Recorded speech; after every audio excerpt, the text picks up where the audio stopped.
agradezco su paciencia, su generosidad.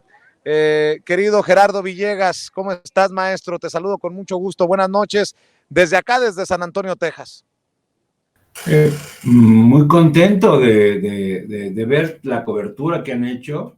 Es heroica, la verdad. O sea, aguantar el calor, aguantar ahora sí de terreno, como se dicen los reporteros de a pie, pues muy emocionado y muy conmovido, pero pues sí, pues estamos aquí cubriendo este asunto tan terrible, y como bien dijo el Toñito, si hubieran sido gringos,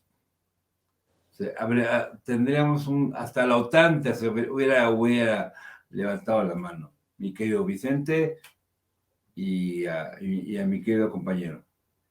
Claro que sí, saludo también a Jorge Gómez Naredo, director encargado de la publicación del periódico Regeneración, columnista de Polemón MX, miembro de esta familia sin censura. ¿Cómo estás, Jorge?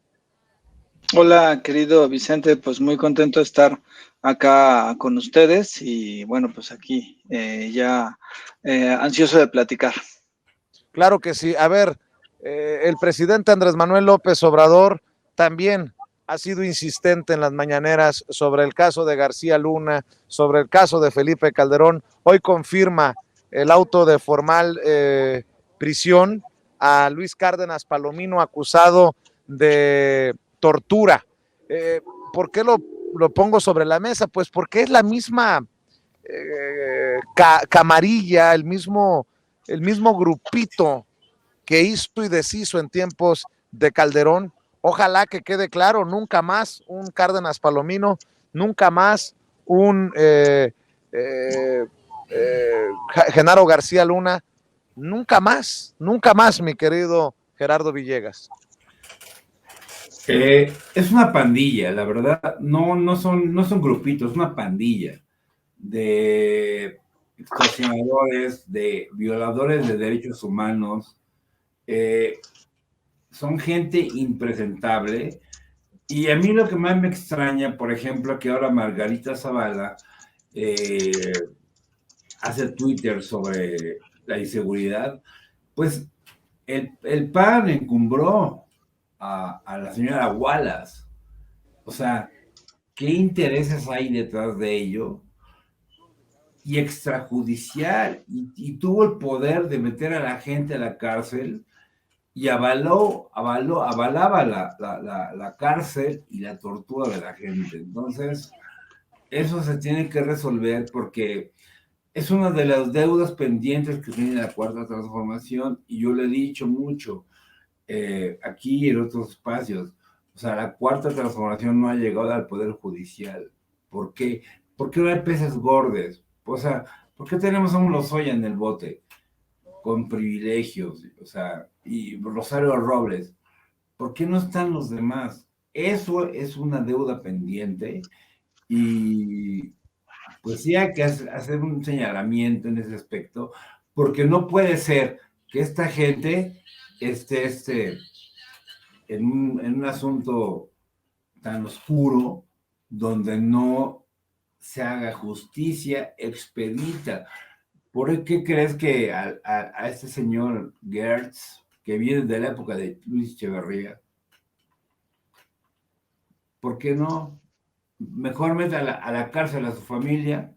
Y qué pez gordo, o sea, ¿dónde está? ¿Por qué en Sudamérica, con el escándalo de Odebrecht, por qué no hay ningún presidente mexicano en la cárcel?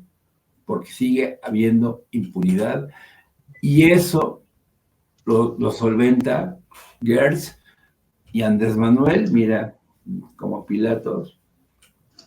Pues mira, Gerardo, por eso es tan importante que hoy también en Sin Censura presentara su libro el maestro Jesús Lemus, llamado El Fiscal Imperial, el eslabón oscuro de la 4T, la biografía no autorizada de Alejandro Gertz Manero, porque el presidente ha dicho ni que por sus hijos mete las manos al fuego, ¿eh?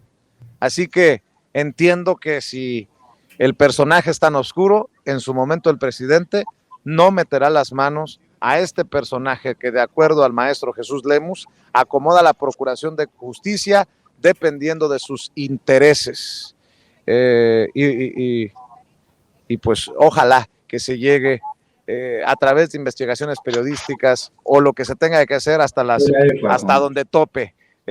Jorge Gómez Naredo, el presidente Andrés Manuel López Obrador, insiste, y qué bueno que sigue poniendo el dedo en el renglón de esta pandilla, dice Gerardo, de personajes, porque que nos quede claro, cuando se vaya Andrés Manuel López Obrador y llegue otro personaje u otra al poder, que no se pueden dar espacios de ningún tipo para que se vaya a enquistar otra pandilla de esta calaña, o que vayan a sobresalir o regresar personajes que fueron en su momento cercanos a Luis Cárdenas Palomino, a Genaro García Luna, a Felipe Calderón, Jorge. Sí, indudablemente este grupo que estuvo al mando de la seguridad pública pues durante bastantes años, especialmente en el sexenio de Felipe Calderón, pero desde antes, cuando estaban en la Agencia Federal de Investigaciones que creó el mismo Vicente Fox, y pues que se enquistaron ahí y pues realizaron pues a su antojo.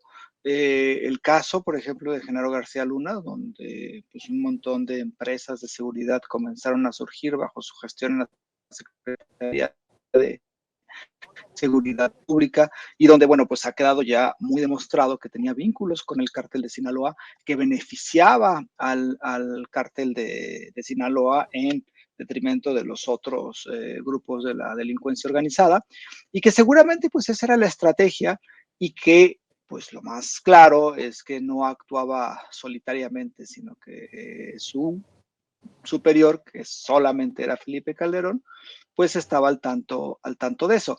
Es interesante y es importante que Luis Cárdenas Palomino, que era visto como el superpolicía, que era visto como uno de los grandes pilares de esta lucha contra... Condecorado por Calderón. Condecorado por Calderón, sí, y alabado incluso pues, en su momento por autoridades de Estados Unidos, igual que Genaro García Luna, pues que esté, ¿no? Y que no se le haya permitido por los casos de tortura en el cual está siendo procesado, salir, ¿no? Pero bueno, el punto es que existe todavía pendiente pues estos casos. Y lo ideal sería, pues sí, que escalara. O sea, esta pandilla, este grupo de policías corruptos que beneficiaban a grupos de la delincuencia organizada que estaban en relación con estos cárteles, específicamente con el cártel de Sinaloa, pues me parece que es algo que no solamente debería de impactar a ellos, sino también a sus superiores. Y es una historia muy interesante porque durante el panismo, el cártel de Sinaloa creció de una forma muy amplia. Recordemos que fue con Vicente Fox que el Chapo Guzmán se escapa de la prisión de Puente Grande, y bueno, pues ahí empieza a despuntar todo el cártel de Sinaloa, y durante los 12 años de panismo creo que fue una de las empresas más beneficiadas. Entonces, no podemos desligar esta historia de este cártel, de este grupo de la delincuencia organizada, con las policías que tenían los panistas, con Genaro García Luna, con Cárdenas Palominos y con Vicente Fox y Felipe Calderón. Entonces, sí me parece que es algo que no podemos dejar que se oculte, no podemos dejar de hablar de estos temas porque son muy importantes y porque se precisa que haya castigo, porque mucha de la violencia que existe ahora, o buena parte de la violencia que existe ahora, viene de estos dos sexenios panistas. Hablando de justicia, hablando de procuración de justicia, en medio de tantas críticas sobre Alejandro Gertz Manero, el propio presidente dice que le pide celeridad en los casos, así lo plantea el presidente en la mañanera que se reunió con el fiscal el pasado viernes en Palacio Nacional. Pues hoy se habla de quién podría llegar en sustitución o sí, en sustitución de Arturo Saldívar Lelo de Larrea, el ministro presidente de la Suprema Corte de Justicia de la Nación, y dice el presidente que alguien como él, como el propio ministro, se entiende el gran respeto que tiene el presidente por el ministro Saldívar. Querido Jorge Gómez Naredo, dice el presidente, yo lo veo muy difícil, que el relevo de Saldívar debe parecerse a él. Pues, ¿quién? Esa es la pregunta del millón. Jorge Gómez Naredo, aunque creo que lo que mencionaba Gerardo es para el análisis, ¿no? Para el debate. Tampoco ha podido el ministro Arturo Saldívar sanear ese poder judicial de los jueces corruptos, de los ministros cuestionables. El poder judicial, la reforma al poder judicial es lo que se le sigue debiendo al pueblo de México, porque incluso la Cuarta Transformación sufre, se detiene, es hasta lastimada por ese sector del Poder Judicial con ideas enquistadas, corruptas, echadas a perder ya, querido Jorge. Sí, a mí me parece que lo que hoy dijo el presidente en la mañana, cuando se le cuestionó quién era, como digamos, su favorita o favorito para el relevo en la presidencia de la Suprema Corte de Justicia de la Nación, y él dijo que no tenía, pero que debía de cierta forma parecerse a Saldívar y que no debía de tener esta visión conservadora y esta visión en donde pues la corrupción es permitida. Entonces, me parece que creo que sí podría haber perfiles que pudieran asemejarse a Saldívar, especialmente entre las personas que recién han llegado a la Suprema Corte, como ministros, pero es complicado, es un poder muy complicado y es un poder que es también como muy opaco en cuanto a cómo actúa, en cuanto a la forma en cómo existe ahí la corrupción, incluso los mismos medios de comunicación generalmente no se fijan mucho en ese poder como se podrían fijar en el poder ejecutivo o en el legislativo. Entonces hay muchísimos problemas en el poder judicial y a pesar de que ha habido reformas, de que se crearon ciertas instituciones para supuestamente tener un mayor control y una mayor vigilancia de las distintas sentencias que ponen los jueces, pues sigue siendo un poder muy lento, sigue siendo un poder muy corrupto y sigue habiendo jueces que verdaderamente son indignos de ser jueces y sus resoluciones son verdaderamente terribles, ¿no? Y hay muchísimos casos y creo que eso la gente lo entiende y la gente lo vive y lo sufre. Y además que existen jueces, bueno, corruptos, pero además es una tardanza y eso también impacta con que exista impunidad en el país, algo que la gente también está muy enojada por estos casos que hay de impunidad. Entonces sí me parece que el Poder Judicial y la Suprema Corte de Justicia precisan un liderazgo que específicamente vaya en contra de la corrupción y vaya a favor de que este poder se renueve y de que pues ahora sí que expulse todas estas grandes lacras de la justicia en México. Ahora, es una cuestión muy complicada porque como tampoco tiene lo que decía ahorita, ¿no? La fijación de la prensa, como se actúa muchas veces en lo oscuro, como hay muchos casos de injusticia que no salen a la luz pública.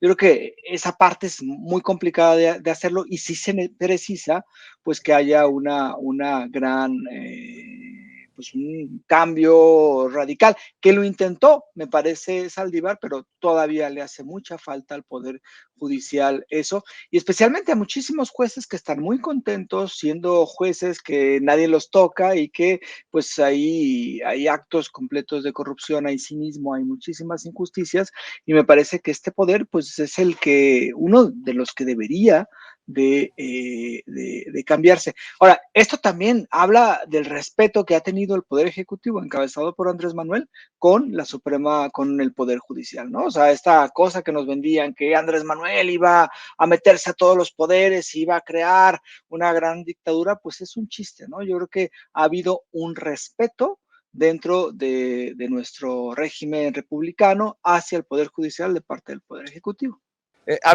Jorge, nada más para, si me permites, para cerrar, porque creo que es una nueva estrategia o una parte más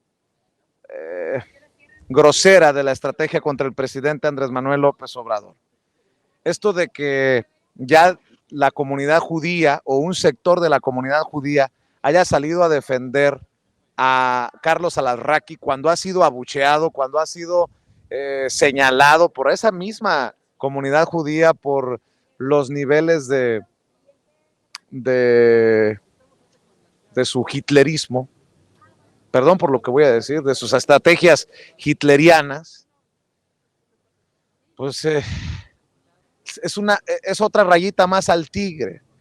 Obviamente los políticos de oposición se han sumado al golpeteo, pero yo creo que para la gente con un poquito de conciencia, con un poquito de sentido común, con un poquito de lógica, entiende de qué se trata la crítica del presidente Andrés Manuel López Obrador a un personaje que ha hablado de bestias, de animales en referencia a otros seres humanos, como lo hacían en aquel régimen, y hago referencia a aquel régimen para que no nos vaya a tumbar YouTube, ya ves cómo son de delicaditos en estas cosas, pero bueno, es un debate que es fuerte, pero creo que también es necesario, Jorge Gómez Naredo.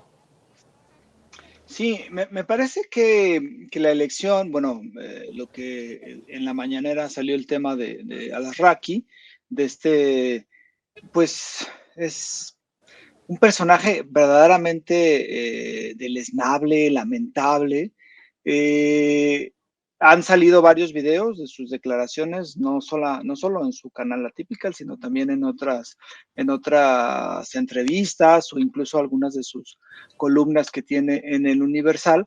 Y me parece que pues, es un personaje realmente impresentable que durante muchísimos años ha buscado pues no solamente polarizar, sino pues tratar con desprecio a amplios sectores sociales que han buscado una opción distinta al PRI y al PAN.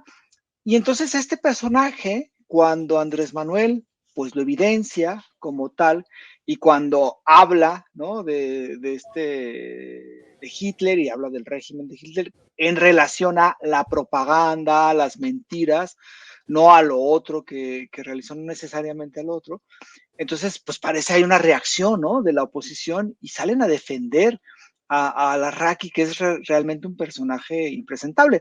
A mí me parece que Andrés Manuel, pues como que les tira el anzuelo y dicen, a ver, defiendan a Alarraqui, ¿no? Que es un personaje, pues, indefendible, y sale un pequeño grupo de la comunidad judía, que no es todo el grupo de la comunidad judía, y entonces, pues sí, hay por parte de ciertos sectores de la oposición, le dicen y mencionan que cómo es posible que Andrés Manuel desde su tribuna ataque a la gente como si Alarraqui fuera cualquier persona, como si no representara pues una opinión de la más retrógrada que existe en este país. O sea, es la opinión de un personaje que como Martín Moreno quisiera que la gente que siga Morena no existiera o que los quemaran en el Zócalo, como alguna vez lo mencionó este escritor Martín Moreno. Entonces, sí me parece que se evidencia no solamente a Alarraqui, que lo muestra Andrés Manuel, sino se evidencia la oposición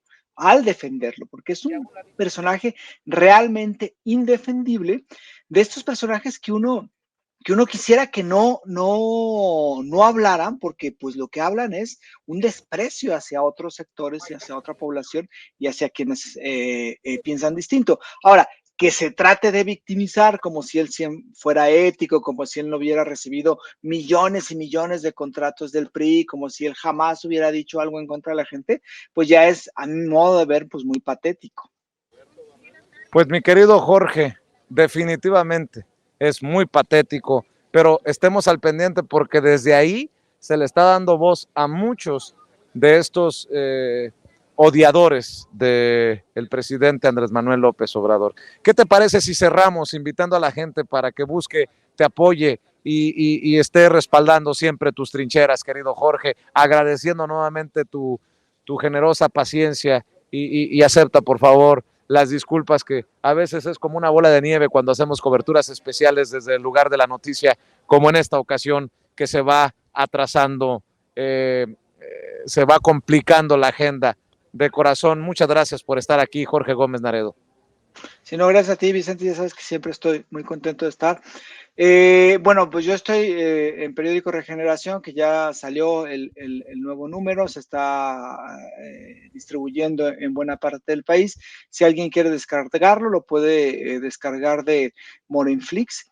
Y ahí entra a la página y bueno, se descarga el nuevo número y los números anteriores también. Escribo en polemon.mx, a veces hago crónicas, a veces artículos de opinión y bueno, pues ahí también me pueden encontrar. Y en redes sociales estoy como JG Naredo en Twitter y como Jorge Gómez Naredo en Facebook. Te mando un abrazo, Jorge, estamos al pendiente. Cuídate mucho, Jorge Gómez Naredo, amigo de esta casa, miembro de las mesas de diálogo de Sin Censura. Amigos, amigas, regresamos en breve, pero mientras seguimos hablando sin pelos en la lengua, sin censura, usted puede suscribirse a nuestros 3 principales canales en YouTube. Sin Censura Media, en donde tenemos más de 1,600,000 suscriptores, Sin Censura TV, en donde tenemos más de 1 millón de suscriptores, y en Sin Censura Presenta, en donde queremos llegar muy pronto a los 100,000 suscriptores. Si usted ya está inscrito en Sin Censura Media, suscríbase en Sin Censura TV. Si ya está suscrito en Sin Censura TV y Sin Censura Media, suscríbase a Sin Censura Presenta. Recuerde que es gratis, no tiene que sacar un solo centavo de su bolsillo para apoyarnos. Dele clic en la campanita para que los señores y señoras de YouTube envíen las notificaciones cuando estemos transmitiendo en vivo y en directo o estemos subiendo videos. También nos puede seguir en Twitter en @Vicente Serrano y hasta en Instagram. Ojo, también estamos en Instagram. Son nuestras redes sociales y con el apoyo de ustedes seguimos creciendo, porque con ustedes todo, sin ustedes nada.